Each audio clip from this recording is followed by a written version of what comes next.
Les pido que se sienten, por favor, y que me acompañen en sus copias de la Escritura, en el libro de Hechos. Vamos a estar en el capítulo 7, versículo 54. Y vamos a llegar hasta la mitad del primer versículo del capítulo 8. Vamos a iniciar entonces leyendo en Hechos 7, 54 en adelante. Leemos. Al oír esto, se sintieron profundamente ofendidos y crujían los dientes contra él. Pero Esteban, lleno del Espíritu Santo, fijó los ojos en el cielo, vio la gloria de Dios y a Jesús de pie a la diestra de Dios, y dijo: veo los cielos abiertos y al Hijo del Hombre de pie a la diestra de Dios. Entonces ellos gritaron a gran voz y tapándose los oídos se lanzaron a una contra él. Echándolo fuera de la ciudad comenzaron a apedrearlo.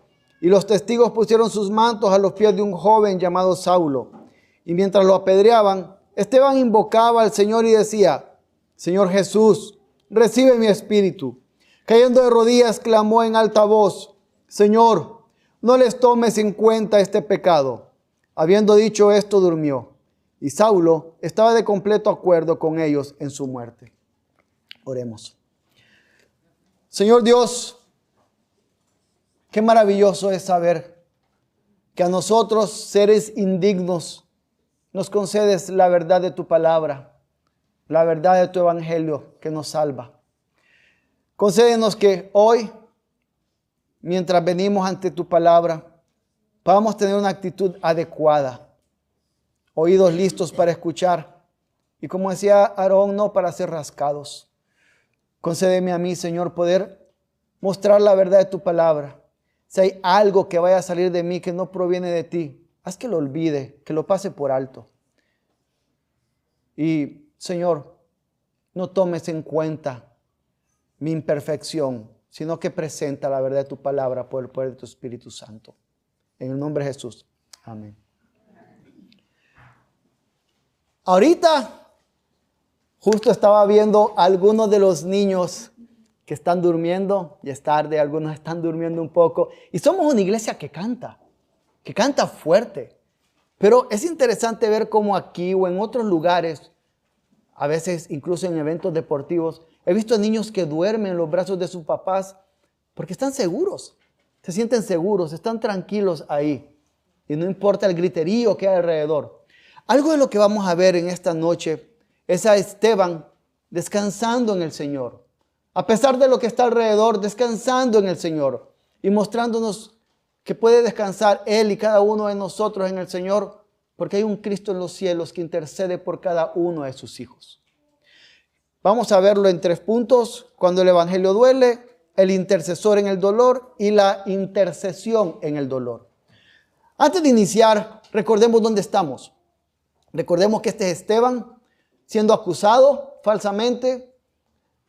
Y él predicando la verdad y contando la narración redentora, contando la historia redentora.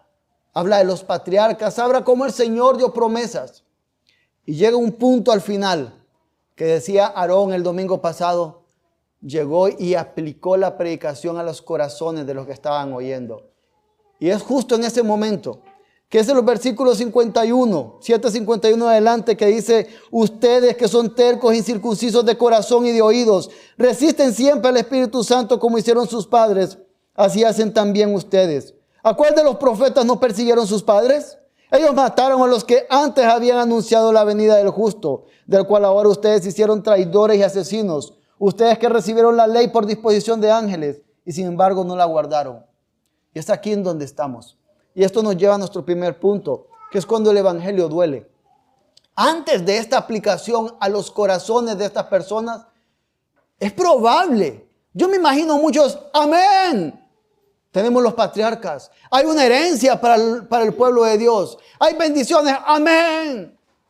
Dios está con su pueblo. Dios ha escogido a los suyos. Dios ha guardado. Recuerden todo el peregrinaje, cómo hemos venido hasta acá. Y muchos, amén. Pero llega un punto donde les dice: pero ustedes son culpables de la muerte de Cristo. Y ahí ya no hay amén. Sí, amén. Ahí ya no hay amén. Cuando ya llegan y les dicen, hey, ustedes son culpables. Dejen de decir amén, eso no es de ustedes. Ustedes asesinaron a Cristo. Ustedes no han guardado la ley, la que recibieron de ángeles. Y es ahí, entonces, donde ¿qué sucede? Ya no es conveniente la historia. Ya no me gusta. Ya no es mi versión de la historia que me gusta contar siempre. Ya no es la narración que yo siempre cuento a mis hijos. Ya es algo que me molesta. Les molestó a ellos. ¿Y qué hacen? Dice el versículo 54, crujían sus dientes. Jesús dijo, en el infierno será el llanto y el crujir de dientes. Esta gente ya estaba en su propio infierno.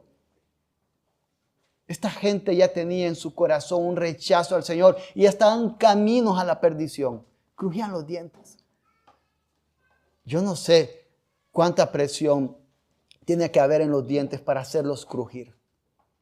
Pero sí sé que tiene que estar alguien muy enojado.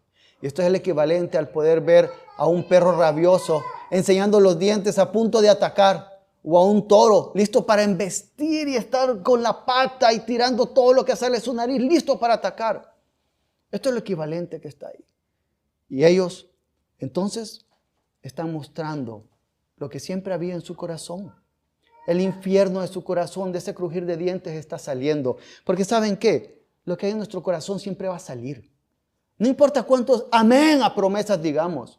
No importa cuántas veces podamos decir, eso es mío. Siempre sale lo que hay en nuestro corazón.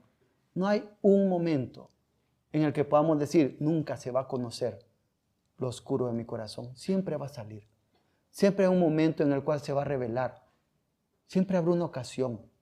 Y si alguno de ustedes está pensando, no, a mí nunca me va a pasar, entonces está camino a que suceda pronto eso. Recuerdo hablando con una muchacha una vez, y yo usando un ejemplo, solo un ejemplo, y diciéndole, por ejemplo, si algún día yo me doy cuenta que vos estás teniendo relaciones sexuales con tu esposo, ve con tu novio, ella me dijo, ¿cómo te pones a creer eso de mí? Mira, le digo dos cosas, eso es un ejemplo, no digo que lo vas a hacer, pero desde el momento en que vos decís que no sos capaz de hacerlo, estás camino a cometerlo. Siempre va a salir lo que hay en nuestro corazón. Y entonces estos hombres comienzan a sacar lo que hay en ellos, pero también sacan lo hipócritamente religiosos que son. El versículo 58 dice que cuando atacaron finalmente, ya vamos a ver un poquito de Esteban, pero ahorita estamos viendo esta reacción de estos hombres. Cuando atacaron finalmente, el versículo 58 dice que hicieron, sacaron a Esteban de la ciudad y los testigos pusieron sus ropas a los pies de Saulo. Y nos presenta a Saulo, Lucas aquí. Se va a perder el siguiente capítulo, pero va a aparecer nuevamente Saulo. Pero entonces, ¿qué sucede? ¿Por qué marcamos esto? Ustedes recuerdan Levítico 29. Hubo un hombre que blasfemó el nombre del Señor. Y todos lo escucharon. ¿Y qué hicieron? Fueron al Señor a consultar. Y dijeron, hay que apedrearlo fuera del campamento. Entonces, había que sacar fuera del campamento a aquel que iba a ser apedreado. Deuteronomio 17 también dice que los testigos, cuando acusaban a alguien, tenían que ser los primeros en arrojar piedras. Quitaban sus ropas, se las daban a alguien y eran los primeros en arrojar piedras. ¿Por qué? Es fácil acusar a alguien, pero no es fácil acusar a alguien cuando yo voy a ser el primero en tirarle una piedra en la cabeza. Entonces tenían que hacerlo. Entonces, ¿qué estamos viendo? Se están cumpliendo dos aspectos de la ley aquí. Sus corazones estaban alejados del Señor, pero querían vivir con maquillajes de la ley por fuera. Querían vivir con moralismos y legalismos. Y yo no estoy diciendo que no tenían que cumplir eso. Tenían que cumplirlo, estaba en la ley. Pero ellos estaban tan inmersos en la letra de la ley y olvidaban el espíritu de la ley. Ellos estaban tan metidos en lo que había que aparentar por afuera, en que la gente viera cómo eran de religiosos. No en sus corazones, no les importaba eso. Eran los requisitos, cumplir ABC. Si yo soy cristiano, debo cumplir ABC. Aunque mi corazón esté alejado del Señor, yo debo cumplir ABC. Esto es lo que estaban haciendo ellos acá. Estaban hipócritamente siendo religiosos. Cuando vemos a esto, tenemos que pensar un poquito en nuestros corazones. Y tenemos que pensar cuántas veces a nosotros nos encanta cuando escuchamos una predicación centrada en el Evangelio que nos muestra, como decía Aarón por la mañana cuando predicaba a José, que el Señor está con nosotros. Pero cuando llegamos a las demandas de vivir como creyente, o cuando llegamos al aspecto de que el Evangelio nos dice que hay conductas que no debemos de tener, que nuestro corazón debe tener a Cristo, eso es algo que ya no nos gusta. Y empezamos a buscarle vueltas y somos muy buenos lanzadores de béisbol, lanzando una bola curva para esquivar. Empezamos a buscar atajos de cómo eso puedo hacer lo que me funcione. Es que yo quiero lo bonito de Dios está conmigo, pero no lo que implica que Dios esté conmigo. No vivir como alguien en quien está ante la presencia de Dios constantemente. A veces sucede eso con nosotros, ¿no? En el trabajo, en la casa, en la calle. Y quiero tomar un poco de lo que decía Aarón en la mañana. Debemos de vivir frente del Señor en cada lugar en donde estamos. En cada lugar en donde estamos. Incluso cuando estamos solos. Incluso cuando nadie nos ve. Debemos de vivir de esa manera. Luego también podemos pensar que cuán religiosos somos nosotros también. Queremos cumplir muchos requisitos. Hey, hay que orar tantas veces. No, hay que ayunar de esta manera. Hay que leer de esta forma la Biblia. Hay que orar a esta hora. Hay que hacerlo de esta manera. Y tal vez todas son buenas cosas. Pero no estamos prestando atención al corazón.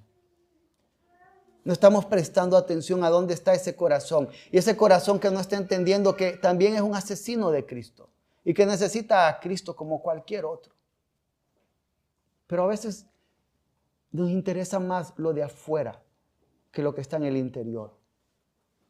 Sobre toda cosa guardada, guarda tu corazón. De él brotan los manantiales de vida. También a veces podemos considerar a muchos Estebanes por ahí como religiosos fanáticos. A veces nos ponemos la etiqueta de cristianos y podemos creer que aquella persona que está viviendo de cierta manera es un religioso fanático. Esta semana alguien dijo que cuando era joven, 20 y tantos años, recién casado, tuvo un sueño en donde besaba a alguien y que la mañana siguiente le pidió perdón al Señor y a su esposa. Y cuando escuchamos eso, podemos pensar, qué exagerado es eso.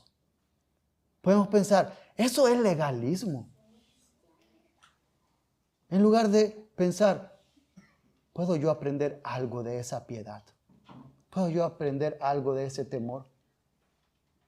A veces somos muy listos para nosotros criticar o apedrear a aquellos que vemos que tienen una vida piadosa, solo porque nosotros no la tenemos.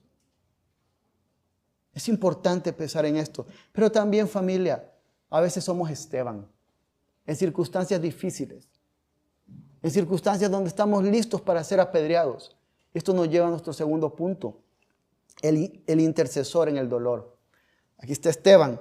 Yo quiero que prestemos atención a algo. Versículo 55. Pero Esteban,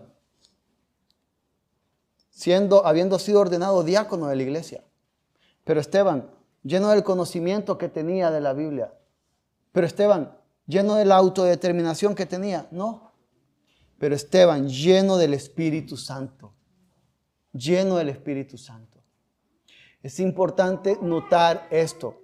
De hecho, esa es una de las condiciones para que Esteban haya sido escogido como diácono. Los apóstoles dijeron, busquen hombres llenos del Espíritu Santo.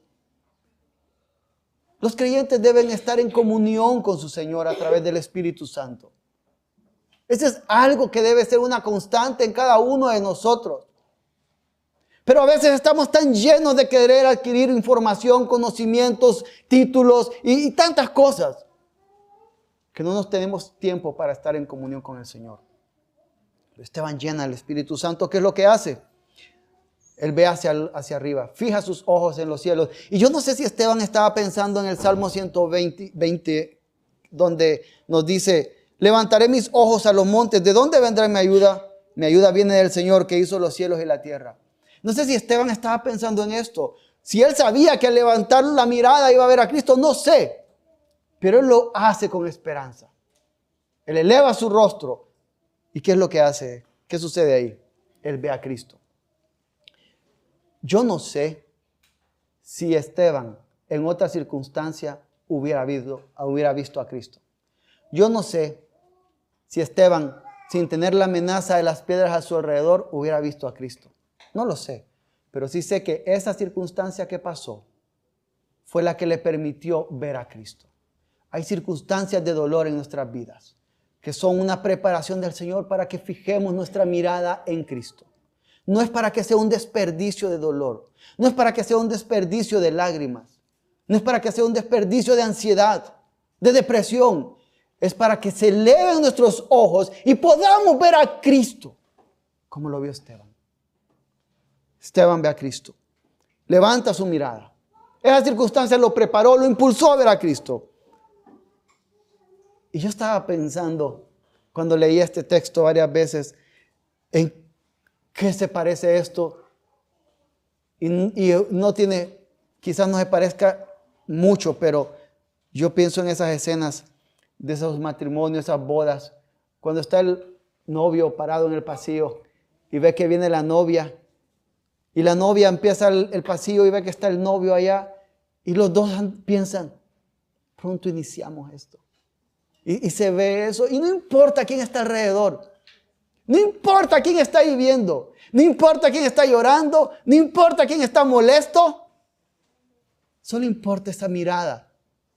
Y Esteban solo le importa la mirada de estar viendo a Cristo, solo alza la vista ahí y no le importa lo que están alrededor, que dice, veo a Cristo en el trono, a la diestra del trono, veo al Hijo del Hombre. No le importó lo que estaba alrededor. Ver a Cristo le dio valentía. Ver a Cristo lo fortaleció a pesar de lo que estaba ahí alrededor. Ver a Cristo lo animó, pero ver a Cristo también enfureció más a los que estaban ahí. Ahora los perros ya no están mostrando los dientes. Nos dice la narración que comenzaron, se abalanzaron y tapándose los oídos. Ya, no más. Y van y atacan a Esteban y lo apedrean. Y cuando están ahí, tenemos que pensar también en lo que Cristo no hace. Cristo está ahí. ¿Y qué sí hizo? Fortaleció a Esteban y le dijo, acá estoy yo. Pero ¿qué no hizo Cristo? No lo sacó de ahí.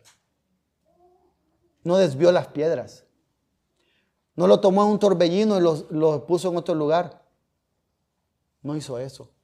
Antes, en lo que hemos visto en Hechos, nos damos cuenta de liberaciones maravillosas que el Señor hace a Pedro y Juan. Cómo los rescata. Pero aquí Esteban está ahí. Y muere apedreado. Muere apedreado. Familia, hay momentos en los cuales no vamos a salir de la circunstancia de dolor en la que estamos. La enfermedad que tenemos quizás nos va a llevar a la muerte. El esposo que debería de amarles no va a volver a casa tal vez. Los padres que deberían estar ahí para ustedes quizás no lo van a estar. Ese hijo tal vez nunca va a volver a responder una llamada o un mensajito. Quizás se va a perder la casa por las deudas.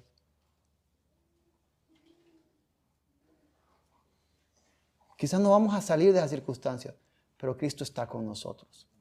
No tenemos que comenzar a medir la fidelidad del Señor según como lo medimos nosotros los humanos.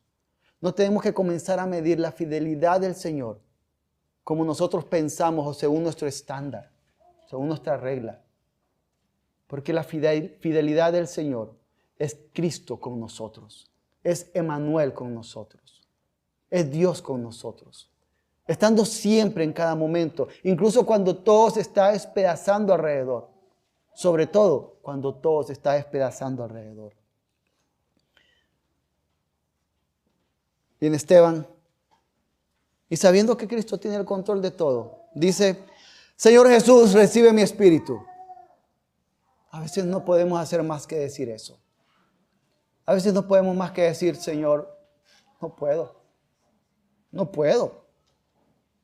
Aquí estoy, inútil, incapaz. Confío en ti, porque tú tienes control de todo y tú sabes mejor lo que me conviene. Y no queda más que hacer eso. Y eso es lo mejor que podemos hacer en cualquier momento. Es lo mejor que cada uno de nosotros tiene que hacer. Tenemos que recordar la fidelidad del Señor. Pero aquí yo quiero hacer dos observaciones que tal vez alguien puede decir que no salen del texto, pero quiero señalarlas. Y una es, no debemos subestimar las vidas ordinarias de aquellos que no mueren como mártires. Muy pocos de aquí, o quizás ninguno de nosotros, va a morir como mártir aquí. Tal vez muy pocos o ninguno de nosotros haga grandes hazañas para el Señor. Pero eso no significa que debemos de subestimar cómo podemos aprender unos de otros para crecer en piedad, para crecer en nuestro amor al Señor. Usted no debe subestimar su vida ordinariamente normal, porque usted vive para el Señor en cada momento. Y esta es la otra cosa que quiero señalar. Valía la pena morir por Cristo. Y todos vamos a decir, vale la pena morir por Cristo. ¿Saben qué? Aquello por lo que vale la pena morir, también vale la pena vivir. Si yo creo que vale la pena vivir, o morir, salvando a mi esposa, voy a vivir entonces salvándola, guardándola, protegiéndola. Si yo creo que vale la pena morir por Cristo, voy a creer entonces que vale la pena vivir por Cristo. Mi vida ordinaria, levantarme cada mañana, vestirme, irme a trabajar, regresar a casa, ir a estudiar, quedarme en casa preparando todo lo que hay que hacer, dando clases a mis hijos. Si yo creo que vale la pena morir por Cristo, entonces tengo que estar seguro que vale la pena vivir por Él.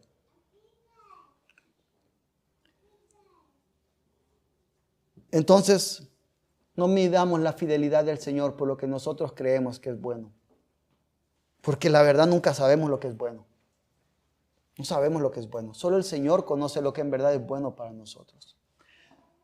Ahora, quiero que vayamos al tercer punto, que es la intercesión en el dolor.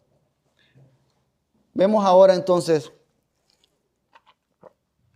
siempre Esteban, quien dice al final, cayendo de rodillas, versículo 60, Señor, no les tomes en cuenta este pecado. Esteban ahí, este hombre, ya viendo piedras, no sé cuántas le habían pegado ya, no sé cuán grandes veía esas rocas viniendo sobre él, y dice, Señor, no les tomes en cuenta este pecado. Este hombre perdona y pide por aquellos que están ofendiéndolo, que están atacándolo, que están matándolo. Este hombre perdona. Familia, creyente, cristiano, cristiana, somos llamados por el Señor para perdonar también. Y tenemos que tener cuidado con algo. El perdón no significa ausencia de justicia. Si alguien asesina a uno de mis hijos, yo estoy llamado a perdonarlo, a no buscar venganza contra esa persona, sino justicia. Porque si yo no quiero que haya justicia según las leyes de la nación, estoy negando que Dios es un Dios de justicia, un Dios justo. Pero estoy llamado a perdonar. Y no solo a perdonar, a orar, a pedir que el Señor también salve a ese asesino. Y está este hombre aquí, y está orando por estas personas. Y vemos cómo el Señor en su fidelidad responde su oración. Lo vamos a ver en el capítulo 9. Cuando Saulo se convierte en un creyente después de respirar amenazas contra la iglesia, Él está ahí, siendo una evidencia del Señor. A veces nosotros nos sentimos cansados de orar por ciertas personas. O a veces pensamos, este vecino es tan malo, todos lo odian. Y no sabemos si la oración salvará a alguien, a ese tan malo, que será un héroe de la iglesia en el futuro, como lo pasó con Saulo, después Pablo. A veces nosotros queremos etiquetar y decir, queremos tener la autoridad que solo Dios tiene de decir, este es salvo, este no es salvo, este es salvo, este no es salvo. Entonces voy a orar solo por los que yo creo que son salvos. A veces hacemos eso. A veces cometemos ese pecado de creer que somos el Dios que elige quién se salva. Somos llamados a orar, a perdonar como creyentes todos. Lo que vemos aquí es evidentemente un ejemplo de cómo debemos de vivir como creyentes, pero también nos muestra qué está haciendo Cristo en los cielos por nosotros. Cristo se muestra como intercesor. Cristo muestra que está en el cielo. Cristo muestra que está a la diestra del trono. No está durmiendo. No está ocupado en algunas cosas. Está intercediendo por cada uno de nosotros. Si usted es creyente, usted tiene que salir hoy con esto en su cabeza. Cristo está en el trono y Esteban pudo verlo. Y qué bueno que pudo verlo porque nos muestra a nosotros a través de letras esa imagen de Cristo en el trono. Cuando usted lanza sus miradas al cielo, sus clamores y derrama sus lágrimas, Cristo está a la diestra del trono, está allí, escuchándole, está para usted. ¿Y por qué está para usted? Porque es la única forma, es el único medio por el cual pecadores como nosotros podemos llegar ante un Dios santo. Si no es por la intercesión de Cristo, no hay manera por la cual nosotros podamos decir, Padre, Abba Padre. No hay forma. Si usted no es creyente, usted solo está tirando palabras al aire muchas veces. Y lo bueno que cosecha es misericordia, gracia común del Señor. Pero está sin nadie que lo represente ante Cristo, ante el Padre.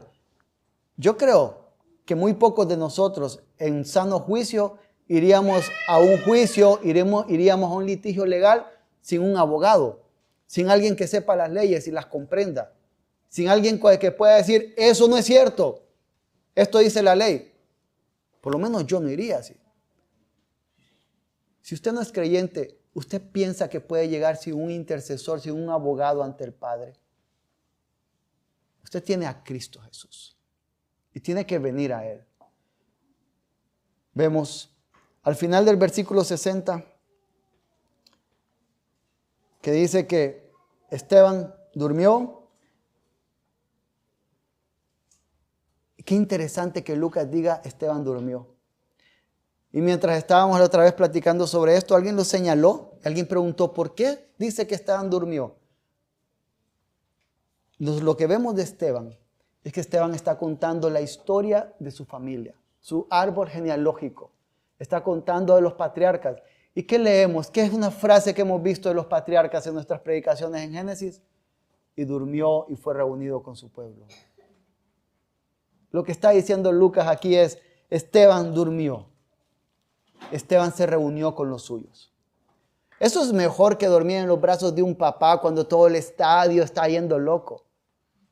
Si usted es creyente, usted puede ir esta noche a dormir confiando en el Señor, pero sobre todo sabiendo que ya sea hoy o mañana, usted va a dormir para siempre, pero va a caer en los brazos de su Señor. No por sus méritos, no por su habilidad, no por su capacidad, sino por los méritos y la obra de Cristo.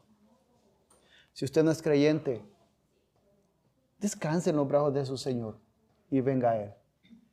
Creyente que ha estado dudando de su salvación. Creyente que ha estado luchando y preguntándose, ¿soy o no cristiano? Venga al Señor y descanse en Él. Y dígale, Señor, fortalece mi fe para confiar en quién eres tú. Oremos. Señor Dios, qué bueno es saber, oh Padre, que no descansamos en nuestros méritos. Que cuando todo se despedaza alrededor no estamos firmes por nuestra habilidad, sino por quién eres tú, por tu fidelidad. Concede que cada uno de nosotros, tus hijos que estamos acá, recordemos esta verdad y cobremos ánimo hoy. Si hemos estado desanimados, si hemos estado dudando de tu fidelidad, permite que esta verdad de tu palabra nos fortalezca.